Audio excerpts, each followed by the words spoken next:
میرے خیال میں حکومت کے اندر بھی شاید کسی کو یہ گمان نہیں ہے کہ وہ بہت زیادہ مقبول ہو گئے ہیں اور پاکستان تحریک انصاف کی مقبولیت بڑی کمی ہو گئی ہے. جو حقیقت پسندانہ سیاست کرتے ہیں گورنمنٹ کے اندر لوگ, ان کو اچھی طرح معلوم ہے کہ صورتحال کیا ہے, لیکن ان کو یہ بھی معلوم ہے کہ جب تک پاکستان تحریک انصاف کے جو لیڈر ہیں عمران خان کو جیل میں ہیں, تب تک ایک پاپولر اپسرج یا ایک پاپولر موومنٹ کے امکانات جو ہیں وہ روز روز کم ہوتے جا رہے ہیں. تو ان کے نقطہ نظر سے یا ان کی سیاسی منطق کے تحت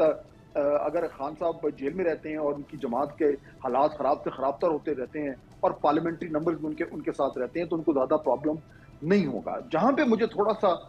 شاید ایک پرابلم نظر آئے گا, یا کم از کم پرابلم اگر میں نہ کہوں تو کچھ ایک سٹریس حکومتی کولیشن میں آ سکتا ہے, وہ تب ہوگا کہ اگر کوئی 27ویں ترمیم آتی ہے. میں اگر کا لفظ اس لیے استعمال کر رہا ہوں کیونکہ ابھی تک آن دا ریکارڈ تو کوئی اس پہ بات نہیں کرا. اگر 27ویں ترمیم آتی ہے اور اس ترمیم کے اندر کچھ ایسے معاملات ہوتے ہیں جس سے پاکستان پیپلز پارٹی کو جو ہے وہ کچھ اختلاف ہوگا, تو پھر معاملات تھوڑے سے ٹینشن کی طرف جائیں گے. لیکن جب تک وہ نہیں ہوتا تب تک مجھے نہیں لگتا کہ جو رولنگ کولیشن ہے اس کے اندر کوئی زیادہ پرابلم ہے. سبسکرائب کریں اور بیل دبائیں تاکہ کوئی خبر رہ نہ جائے.